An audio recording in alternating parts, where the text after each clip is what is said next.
Bonsoir, ravi de vous retrouver pour cette livraison de l'actualité. En voici la vitrine. Il témoigne de la gratitude au chef de l'État pour sa mansuétude. De jeunes graciés dans l'affaire des violences électorales en ont fait écho devant la ministre de l'Enseignement supérieur. C'est à Savet. Pendant ce temps, fierté béninoise, des athlètes béninois s'envolent pour une destination exotique, Bahreïn, pour la Gymnasiade 2024, équivalent des Jeux olympiques pour les scolaires.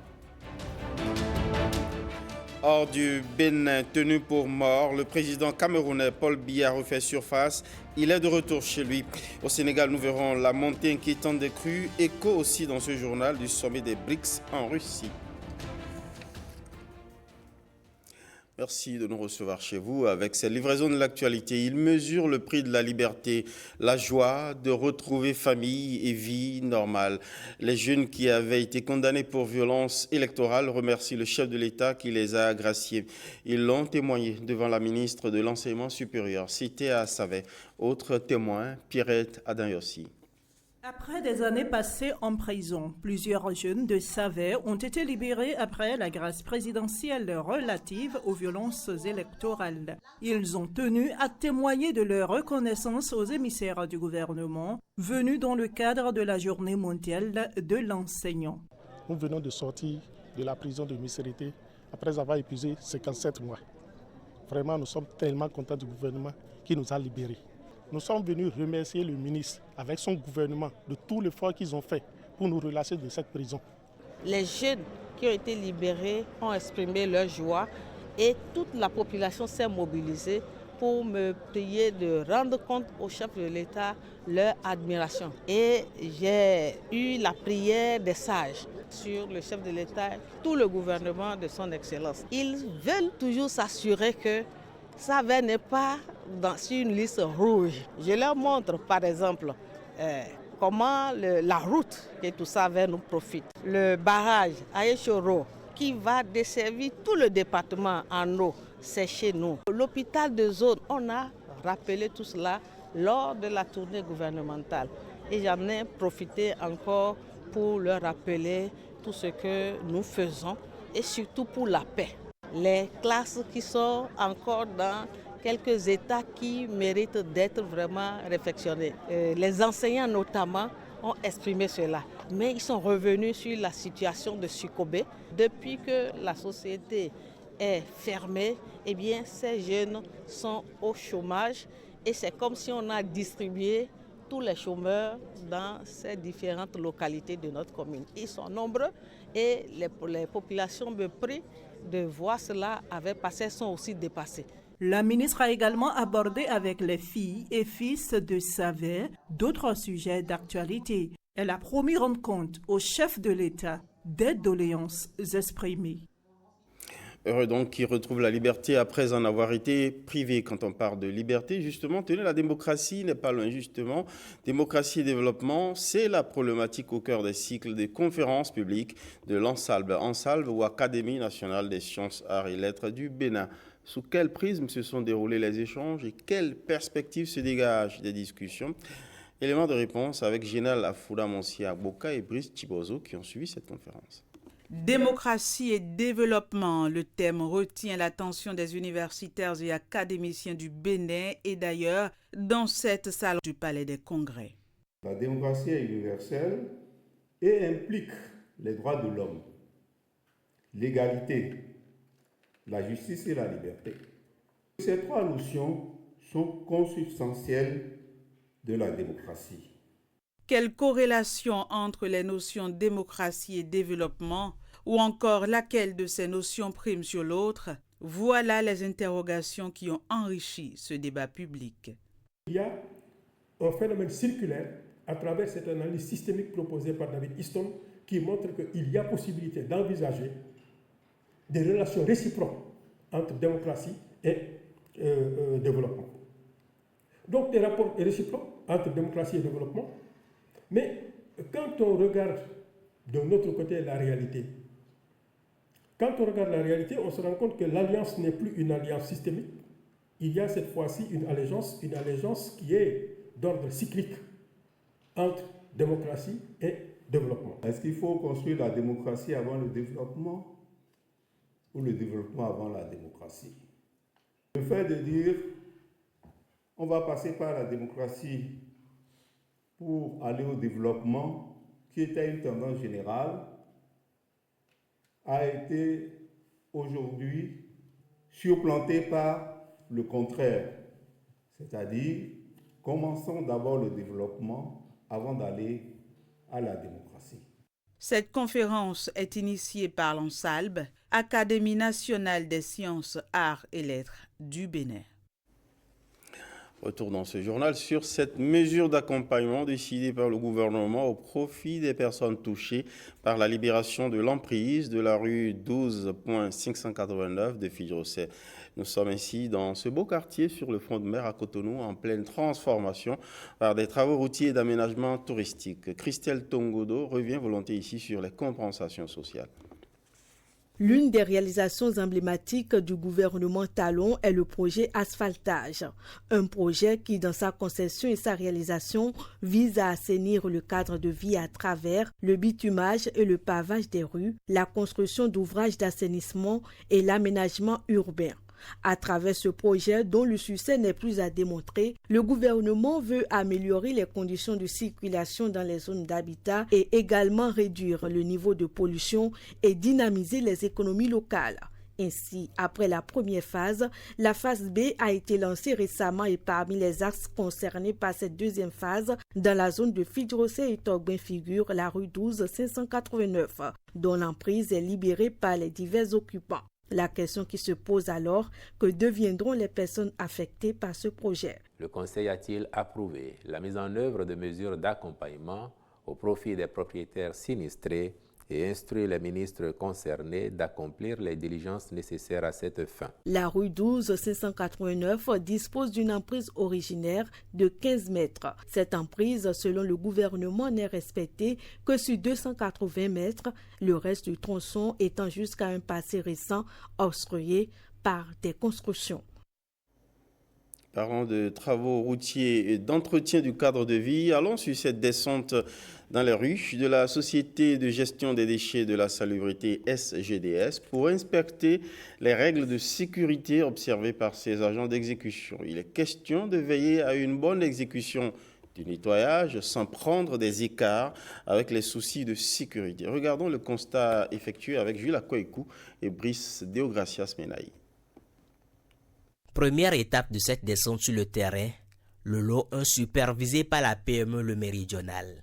Déjà présents sur les lieux, les agents écoutent attentivement leurs superviseurs et les responsables de la SGDS venus aux nouvelles.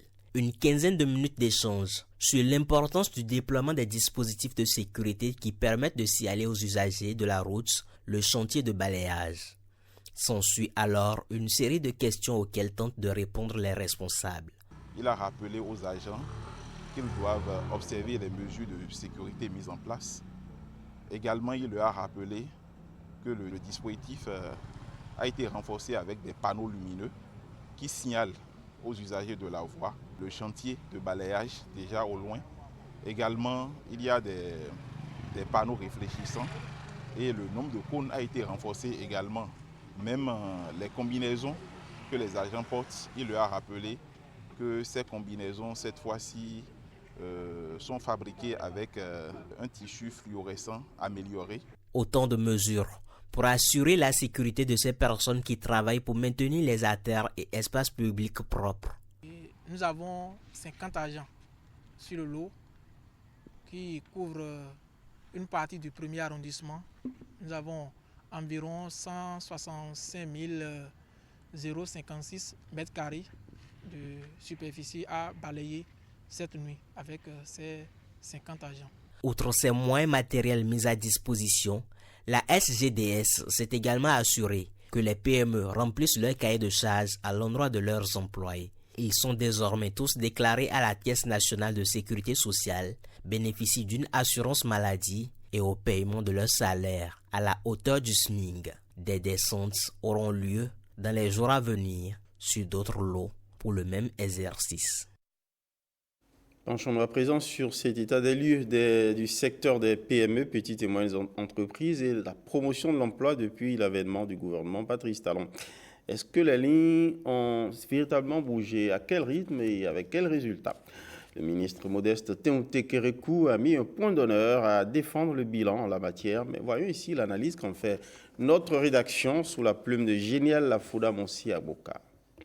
Tour d'horizon du secteur des petites et moyennes entreprises et promotion de l'emploi au Bénin. En presque 8 années, de nombreuses actions ont marqué les différents sous-secteurs de ce département. Depuis 2017, beaucoup de réformes législatives et réglementaires ont été engagées. Beaucoup de lois ont été votées par notre représentation nationale.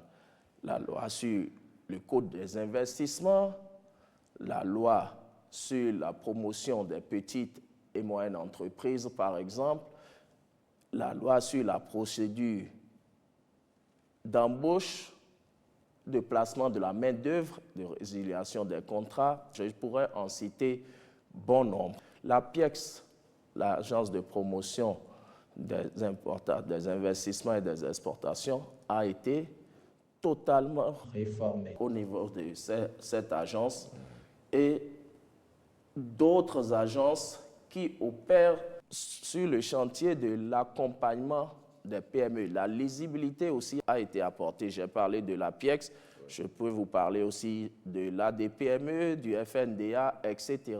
Nous avons apporté de la lisibilité sur les interventions publiques, en plus d'avoir simplifié, d'avoir dématérialisé les procédures. Voilà. À mettre également à l'actif du gouvernement béninois les programmes Azoli ou encore PSIE, des projets venus donner un nouveau souffle à l'inclusion des jeunes.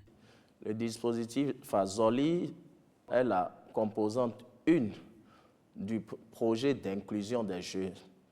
Nous avions parlé tantôt du PSIE qui adresse, j'allais dire, les compétences des jeunes diplômés post-bac, BTS, licence, master jusqu'au doctorat.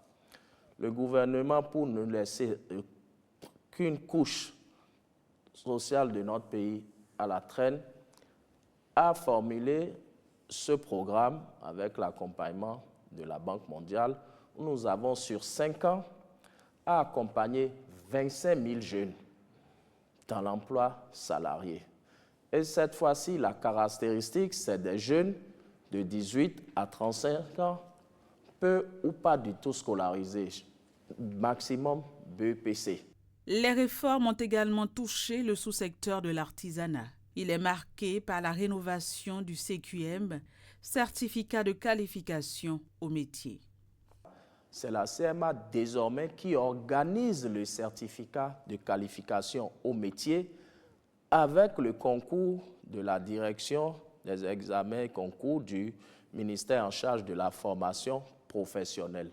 Nous avons organisé un premier CQM rénové en octobre 2023 avec quelques 62 000 candidats. Les dispositions légales prévoient que c'est 2 examens par an, en octobre et en avril. En attendant 2026, Modeste Théonté Kérékou entend poursuivre les réformes dans les sous-secteurs dont il a la charge pour améliorer davantage le quotidien de tous. Au-delà de ce point fait sur la promotion de l'emploi et des PME au Bénin par Modeste Théonté Kérékou, eh bien, un autre événement s'annonce autour du même thème. C'est à travers le lancement officiel du Forum international du consommation local et de la libre entreprise, édition 2024 du FORINCL, en abrégé. Le FORNICL, plutôt, est un événement créé par Label Group International pour promouvoir la transformation de l'économie locale, la libre entreprise et les PME. Du 28 octobre au 2 novembre 2024, eh bien, des promoteurs de produits locaux sont appelés à exposer leurs produits au pied de l'Amazone à Cotonou. Voyons l'agenda avec Gloria Oni. Promotion et valorisation des produits locaux, un idéal que ces promoteurs du consommation local prônent depuis bien longtemps.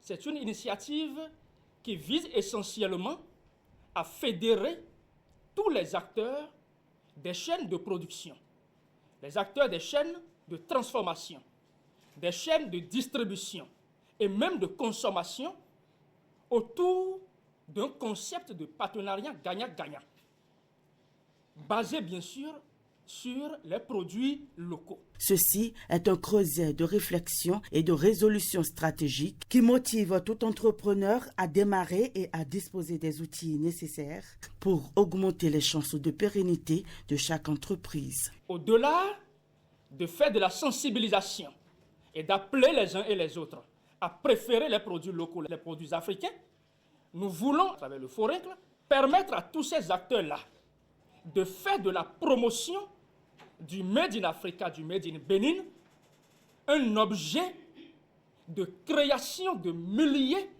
d'emplois indépendants. Une dynamique stratégie publicitaire serait essentielle pour le succès commercial de tout produit qui se veut compétitif. Les entreprises locales manquent cruellement de visibilité et c'est ce qui fait la différence entre nous, nos entreprises africaines et les entreprises internationales.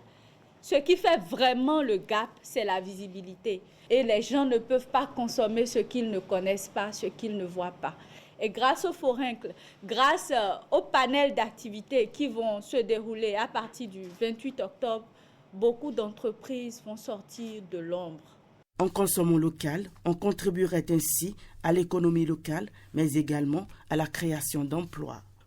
Consommons local, on parle de cette campagne nationale à travers nos départements. Alors, on a Titengu pour voir les images de la foire interdépartementale des produits locaux de l'Atakora Donga. C'est avec Jean-Claude James et Yves Agolopessi.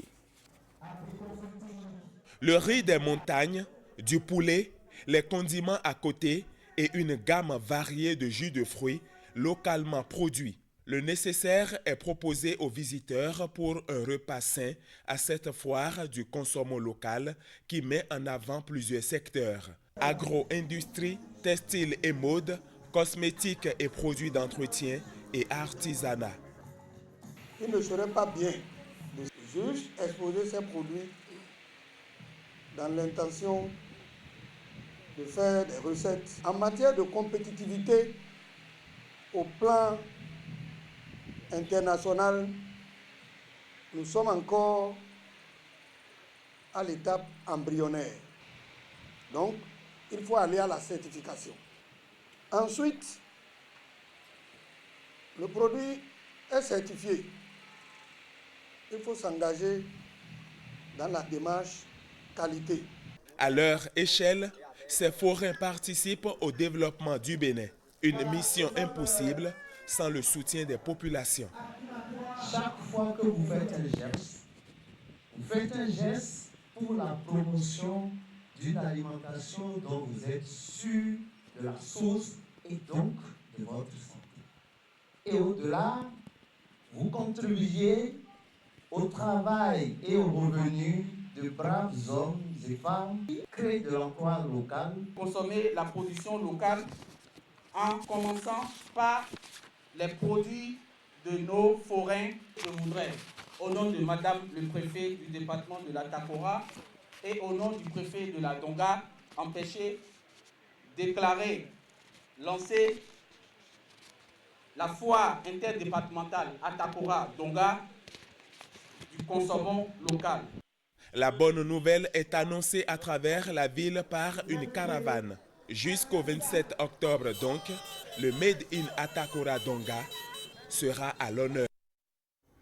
Veiller aux standards dans les services des espaces aéronautiques au Bénin, quête partagée par la société SIPA Guessouillon, chargée de l'entretien de l'espace aéroportuaire de Cotonou. Elle a acquis un Ford Boss, un équipement qui permet de débarrasser le tarmac de tout objet capable de créer des dangers pour les aéronefs. Nos reporters Benjamin Déhin et Brice Deogracias Menaï nous le montrent.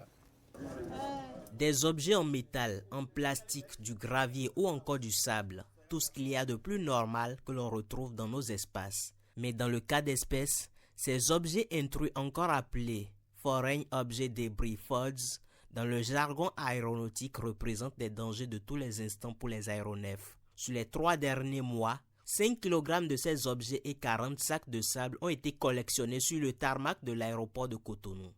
C'est des pavés qui sont issus de ces débris-là. On les a transformés, on a ajouté du ciment pour faire des pavés très solides, pour donner une seconde vie au sable qu'on ramasse sur le tarmac de l'aéroport et au gravat et autres. C'est pas seulement solide, moi ce que je vois là-dedans, c'est quelque chose que je n'ai jamais vu. Et pourtant, ça fait des dizaines d'années que je travaille dans le domaine des aéroports. Je n'ai jamais vu une société qui pense à donner une deuxième vie à ce qui est considéré généralement comme des déchets. On estime à 4 milliards de dollars par an les dégâts générés par ces Fords à l'industrie aérospatiale. C'est donc pour éviter des situations similaires à celle de Madrid en 2020 que le Bénin se dote de matériel de pointe pour enrayer les Fords. La société Cipadier, soyons responsable de l'entretien de cet espace aéroportuaire, outille ses agents sur leur responsabilité dans la sécurité des aéronefs avec le Ford Boss. C'est un équipement qui existe depuis un bout de temps et que nous avions décidé de ramener ici au Bénin pour la sécurité aérienne. C'est plus encore qu'une question d'outils pour effectuer la tâche de ramassage de ce FOD, ces débris comme on l'appelle en aviation. C'est surtout la question de mettre sur pied un programme de gestion de ce FOD afin d'en prévenir l'occurrence. À la phase pratique de cet exercice, l'efficacité du dispositif de nettoyage impressionne déjà les autorités portuaires. Nous conduisons une opération zéro FOD. Et c'est dans ce cadre que notre partenaire CIPA est venu nous faire une démonstration avec une technologie à la pointe qui nous permet d'être plus efficaces dans le traitement des eaux fraudées et nous sommes très satisfaits de ce que nous venons de voir. En acquérant ce dispositif, le Bénin se dote d'une technologie de pointe pour assurer la sécurité de ses aéronefs et par la même occasion celle des passagers de l'aéroport de Cotonou.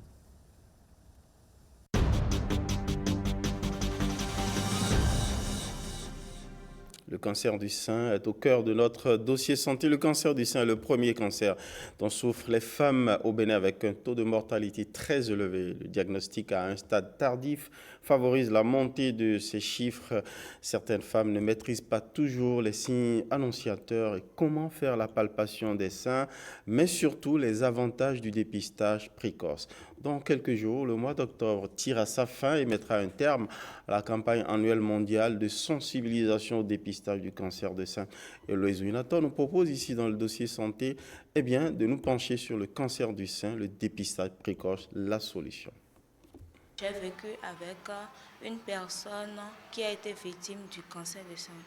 Elle a su se rendre à l'hôpital, mais malheureusement, elle est décédée. Comme cette jeune fille, elles sont nombreuses ces personnes qui perdent leurs proches du fait du cancer du sein. Cette maladie silencieuse est la première cause de décès par cancer, 33% selon les statistiques de l'Organisation mondiale de la santé. Au Bénin, une femme sur 20 court le risque d'être atteinte.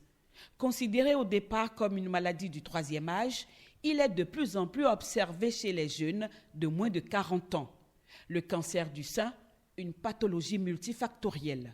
Il y a que nous avons changé de mode de vie. Vous allez voir, les jeunes femmes préfèrent même aller manger dans les restaurants. On leur prépare rapidement les nourritures génétiquement modifiées, ou bien c'est plein d'huile, où il n'y a pas de légumes même, ou même s'il y en a, ce n'est pas nutritif. Les femmes ne font plus d'efforts physiques. La marche, on préfère monter sur les millions pour aller rapidement. Nos femmes banalisent certaines infections qu'on ne traite pas. L'autre mode de vie, c'est l'alcool. Et même parfois, il y en a qui fument. Le surpoids ou l'obésité, c'est aussi un facteur de risque. Quand on fait la maternité et qu'on coupe précocement la tétée au bébé, ou carrément on préfère lui donner le lait artificiel que de lui donner le sein.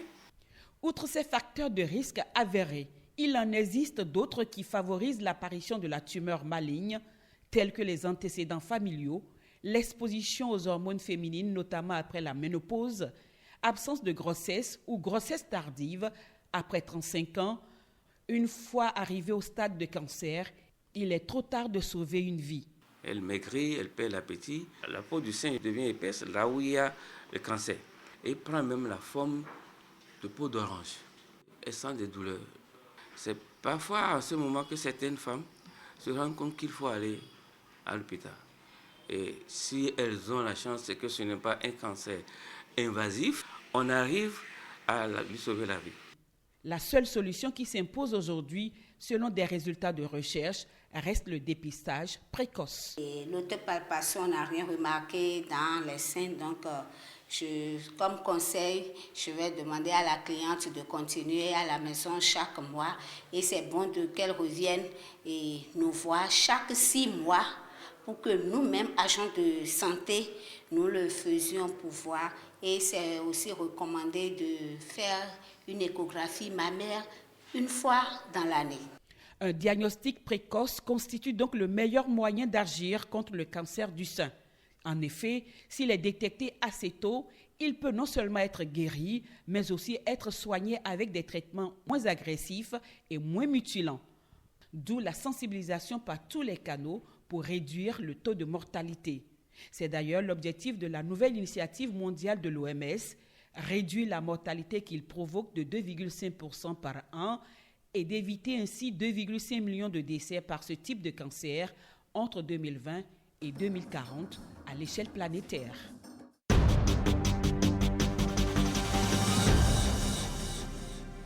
Sport, allons voir ces athlètes béninois qui s'envolent pour une destination exotique, le Bahreïn. Ils y vont pour participer à la Gymnasiade 2024. C'est l'équivalent des Jeux olympiques pour les scolaires. Avant de partir, le ministre des Sports, Benoît Dato, leur a dopé le moral. Herman Rodrigue à Mégan et Ernest Tétegou n'étaient pas loin.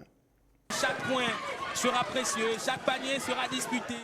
Après les affaires domestiques, place au challenge extérieur. Certains athlètes qui ont participé au championnat national scolaire représentent le Bénin à la Gymnasiade 2024. C'est une compétition à l'image de l'olympisme que nous disons. Donc c'est les Jeux olympiques scolaires où on a plusieurs disciplines qui sont en jeu. La compétition est prévue pour se tenir au royaume de Bahreïn. Cet archipel asiatique situé entre le Qatar et l'Arabie Saoudite. 9000 km de Cotonou. 11 heures de vol pour un voyage à l'autre bout du monde. Le Bénin sera représenté dans 4 disciplines, le basketball 3 contre 3, le handball, le beach volley et l'athlétisme. Le pays compte sur ses talents et cette cérémonie prend très vite l'allure d'un envoi en mission. Le vert, jaune, rouge doit flotter au Bahreïn. Sur les podiums, on doit pouvoir chanter à chaque fois l'hymne national du Bénin. Nous comptons sur vous. Nous sommes 13 millions de Béninois derrière vous. En arrachant vigoureusement le drapeau tricolore, c'est l'expression d'un parti pris pour la performance, avec des apprenants conscients qu'ils représentent leur pays, le Bénin. Nous avons les armes nécessaires et mes coéquipiers et moi, nous sommes prêts à aller affronter cette compétition de grande envergure et ramener le trophée au Bénin.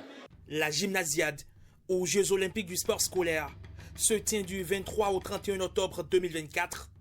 Les athlètes éligibles sont ceux ayant moins de 18 ans. Le Bénin compte la deuxième délégation la plus grande d'Afrique, juste derrière l'Algérie, avec 49 athlètes.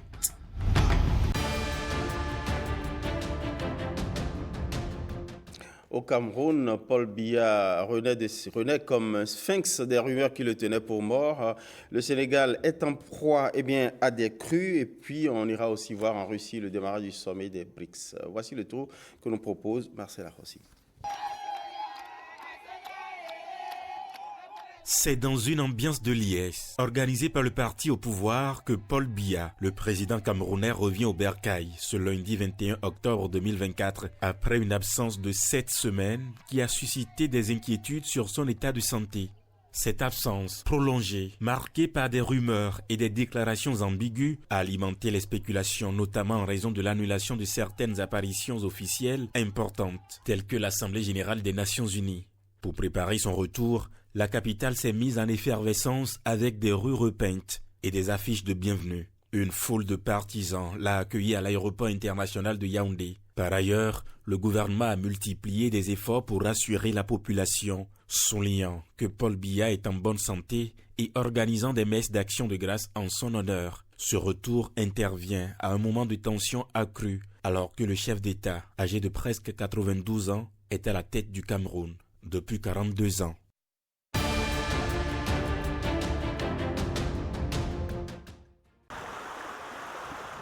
Le Sénégal fait face à de graves inondations, principalement dans les régions du nord, où des villages comme Matam, Bakel et Kidira sont particulièrement touchés. Le débordement du fleuve Sénégal, aggravé par des crues importantes, a submergé plusieurs localités, rendant la situation critique. À Matam, par exemple, l'eau a dépassé les seuils d'alerte, compliquant davantage les efforts de contrôle des inondations. Ces épisodes ne sont pas nouveaux. Et malgré d'importants investissements dans des programmes de gestion, les infrastructures restent insuffisantes. Le manque de planification et une urbanisation désordonnée sont souvent pointés du doigt. Le président sénégalais et le gouvernement Sonko, qui y font face pour la première fois depuis leur prise de pouvoir, ont annoncé des réformes pour améliorer la gestion de l'assainissement et une révision des stratégies à long terme. Le sommet des BRICS se tient à Kazan, en Russie, du 22 au 24 octobre 2024. Cet événement réunit les membres traditionnels Brésil, Russie, Inde, Chine et Afrique du Sud, ainsi que de nouveaux États récemment intégrés tels que l'Égypte, l'Iran, les Émirats arabes unis, l'Éthiopie et l'Arabie saoudite. Cette expansion vise à renforcer le poids de l'Alliance sur la scène internationale, notamment face aux institutions financières dominées par l'Occident, comme le Fonds monétaire international et la Banque mondiale. Une des thématiques centrales du sommet est la dédollarisation, avec des discussions sur le développement de systèmes de paiement alternatifs à SWIFT et des initiatives pour le commerce en monnaie nationale. L'objectif est de réduire la dépendance au dollar et de construire un ordre économique plus équilibré. Les BRICS entendent aussi approfondir leur coopération dans les domaines de la science, de la technologie et de la culture. Ce sommet peut également refléter une ambition géopolitique plus large. La participation du Venezuela et d'autres pays montre un intérêt croissant pour cette alliance, attirée par ses efforts en faveur d'un nouvel ordre mondial multipolaire. Le secrétaire général des Nations Unies, Antonio Guterres, pourrait y assister et rencontrer le président russe, une première depuis 2022, si cela se confirme.